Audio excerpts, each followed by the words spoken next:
I used to be heaps bad on ice, like between $700 to $1,400 a week, and I was involved with a lot of bad sort of people.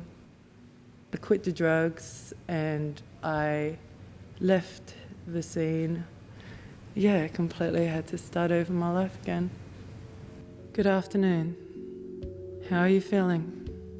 Are the people chasing you again? Are you hearing the voices? Are you going to talk to me? I had an argument with my mother and I ended up in Roselle Hospital, and I wasn't feeling too well because I had a lot of depression that went along, and my mother was worried, the people around me were worried. Stop it. Stop it. Stop it! Stop it. Stop it. Stop it. Stop it. Stop it.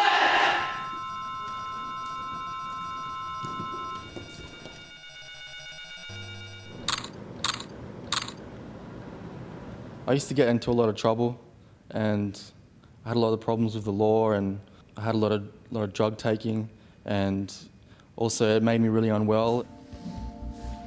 I am writing this letter to tell you I am sorry I wasn't there for you.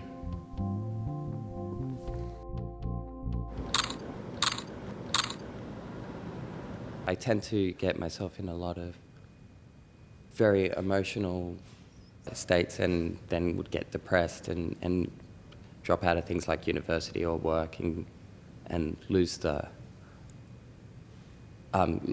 grasp of why am I doing this, and if the general feeling of, I don't know, uselessness, I guess. What are you here for? My life's just falling apart a bit. So what's your story, huh?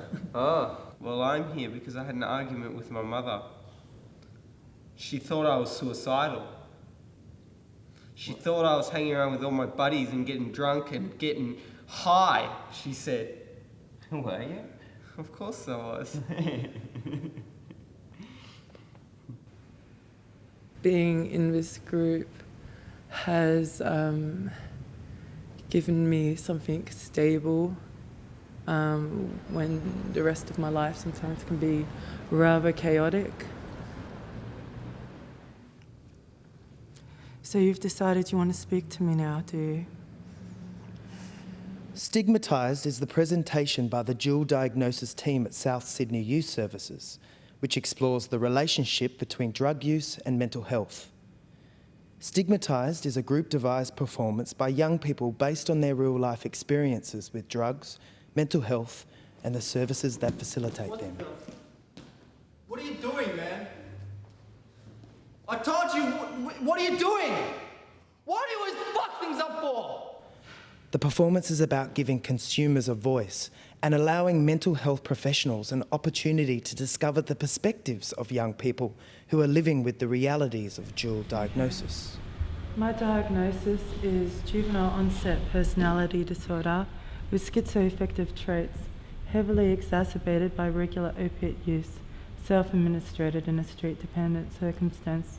I want the audience to be able to tear apart their previous misconceptions and look at the ways they treat people in the services. Today we've got our drama performance, We'll be performing at a convention in Penrith of service providers.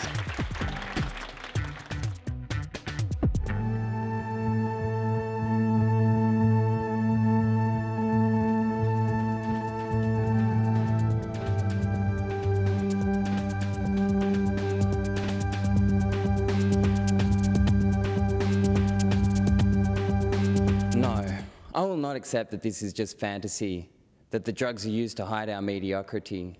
My greatness comes from helping this girl, my shining star of hope. The most enjoyable thing is the actual performing and actually being clapped, and the adrenaline of performing in front of people and actually feeling like I'm not useless, I guess. Performing in front of doctors and having their open mind, performing in front of them. That's probably the best part of it.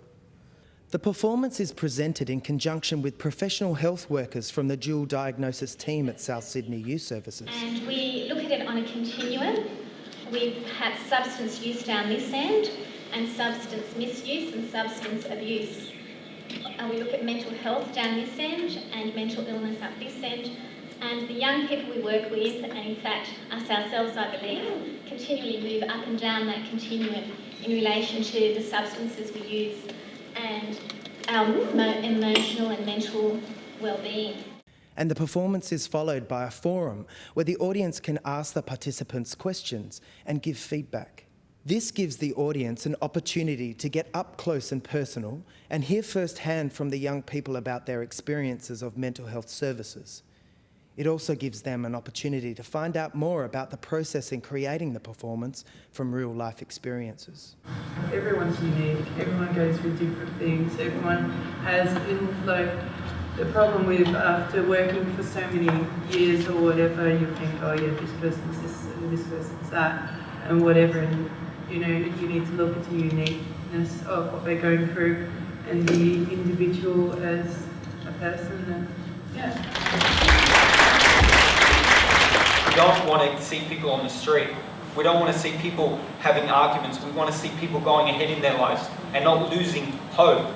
And once you lose hope, you can't cope. So. There was really a lot of emotion there, and it was insightful and educative as well, and I just really enjoyed it, and it nearly made me cry as well in some parts, and it was excellent, it was brilliant.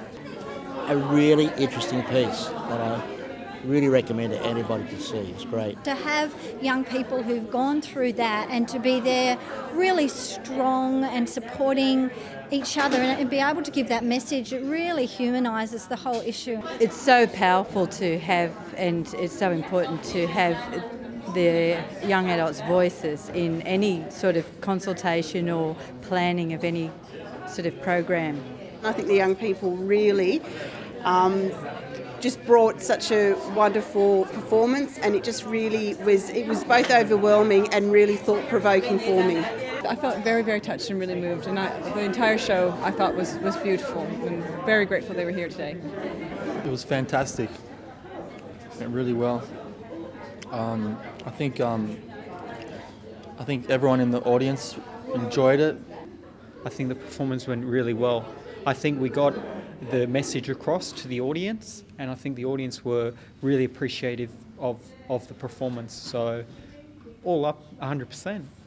We provide a youth voice, which is so important when people are discussing realities of young people with mental health issues, that we actually get into these forums and remind these practitioners of what the young people are thinking and feeling and the day-to-day realities of their clients. Being in this group has had a very positive change on me.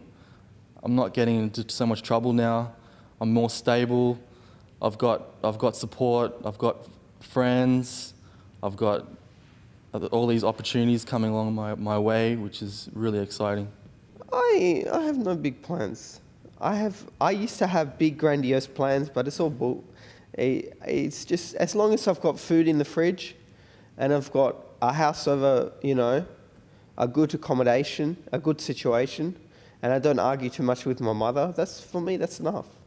It's creative. It's something I can talk about with my friends and something to be excited about. It's something it's really just a positive thing in my life and it's quite inspiring. It's going to take a lot of effort. You're going to have to look at issues and things that you probably don't want to face yet. But you're going to have to sort through it. But don't worry, I'll be there every step of the way.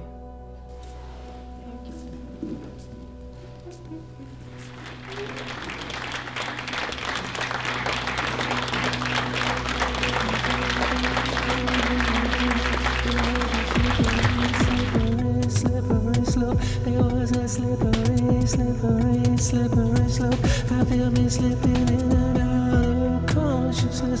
I feel me slipping in and out of consciousness. I feel me.